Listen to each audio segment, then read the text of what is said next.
Queria começar por cumprimentar o Sr. Engenheiro Faria de Oliveira e a restante administração da Caixa e começar por fazer duas considerações prévias.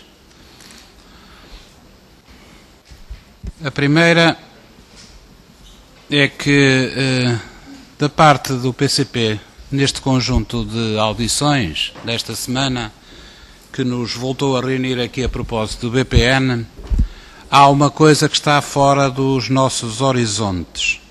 É contribuir, eu já disse isto na segunda-feira e vou repetir hoje, contribuir, seja como for e a propósito do que for, para que alguém, seja ele quem for, possa pensar em ter ganhos de causa naquilo que poderá ser um problema político criado pela renovação do mandato do Conselho de Administração da Caixa. Não daremos nada para esse fogotório. Não contribuiremos em nada para esse fogotório. Depois, dizer também, em jeito de início, que é pena que um conjunto de informações numéricas dadas pelo Engenheiro Faria de Oliveira não tenham sido distribuídas aqui. Porque eu julgo que as informações que lá vêm serão suficientemente úteis, embora, na minha opinião, não sejam diferentes das que nós já tínhamos recebidos ontem e ontem. Poderá haver terminologias diferentes e parece-me que a intervenção do doutor Pedro Cardoso, peço desculpa, esclareceu esse aspecto.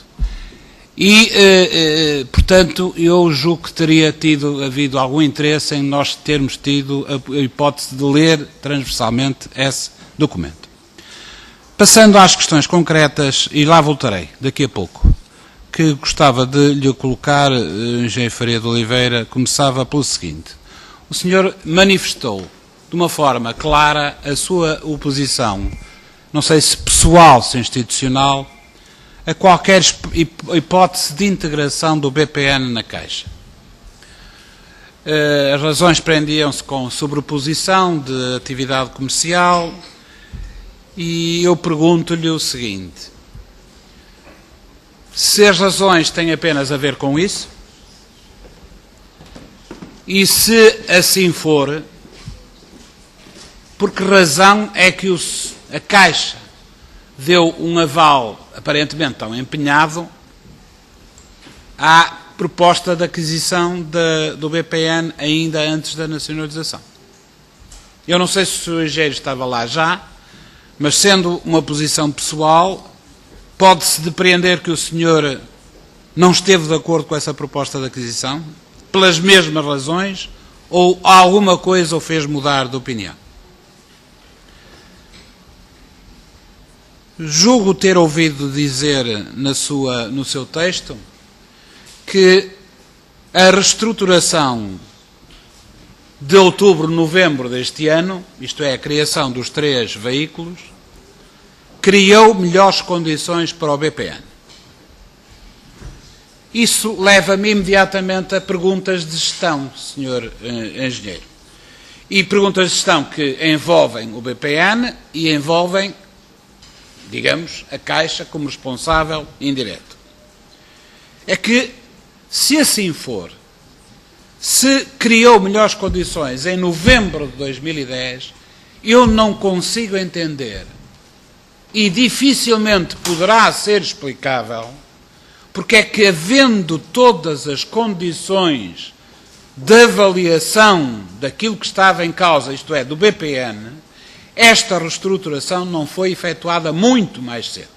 Eu recordo que em abril de 2009 a avaliação estava feita, eu recordo que em junho de 2009 o Ministro das Finanças, o acionista, o representante do acionistas, dizia que havia necessidade de avançar já com a criação daquilo que seriam os veículos de fixação dos ativos, enfim, dos ativos do BPN, e, portanto, eu não consigo entender. É que julgo que poderia ter havido o estancar da hemorragia dos depósitos. Julgo que poderia ter havido até criação de melhores condições para o processo de privatização, embora, e é importante eu dizê-lo já, desde já, que o PCP discordou e continua a discordar do processo de privatização. Aliás, eu retomo uma ideia aqui do deputado João Almeida. Eu parece-me ter ouvido dizer, da boca agora do engenheiro Faria de Oliveira, que entre os depósitos que saíram, a chamada hemorragia dos depósitos, se situam depósitos, principalmente depósitos institucionais. Não foi isso que ouvi. Está a ver? Eu ouvi exatamente o que ele julgou ter ouvido. E o papel desfazia imediatamente esta ideia. Pronto, passemos à frente, mas isto sem prejuízo da observação que fiz de que me parece isto demasiado lento e lento do ponto de vista da gestão. Gestão do BPN, gestão da Caixa. Há aqui, ainda do ponto de vista da gestão, há duas coisas ou três que importa referir à Caixa Geral de Depósitos, como é responsável direto pela nomeação da gestão do BPN.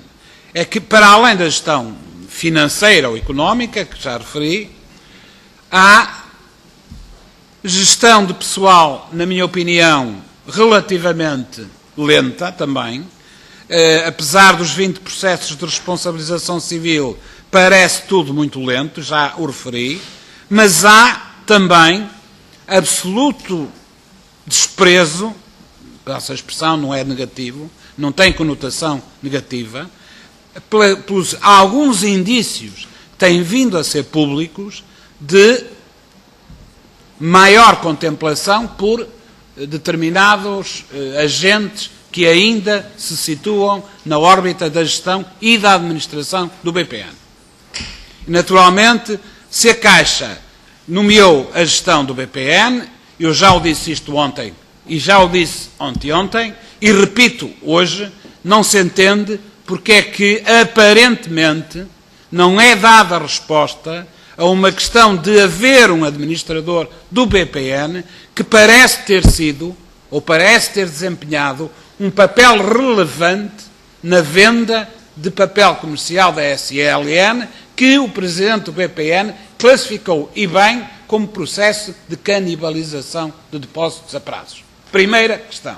Segunda questão, haver um diretor de serviço que, pelos vistos, tinha um contrato de pagamento com o Dr. Oliveira Costa que lhe permite até, não sei se é verdade ou não, receber mais do que os próprios administradores, hoje em exercício do BPN, a full time, não é os a part-time, recebem mais do que eles, resultante de um contrato que vem do Dr. Oliveira Costa ainda, sobre o qual este partido, que eu represento aqui, fez há 2 anos uma participação ao Governador do Banco de Portugal e ao Ministério das Finanças e que, pelos vistos, não chegou às mãos da administração do BPN. Mas era público, porque foram públicas as audições da Comissão de Inquérito e, naturalmente, só lamento é que o Ministério das Finanças, ontem confrontado com esta questão, nem sequer se tenha dignado responder e não tenha explicado, ao menos, se não enviou para a administração do BPN e da Caixa Geral de Depósitos, ou da Caixa Geral de Depósitos, este processo de participação sobre o Dr. Armando Pinto,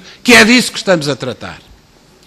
E já agora, confirmar se o Dr. Armando Pinto tem um contrato de remuneração que resulta de contratos ainda decorrentes pessoais com o Dr. Oliveira Costa, que faz com que receba mais do que os administradores do BPN hoje. Era preciso confirmar ou não esta questão.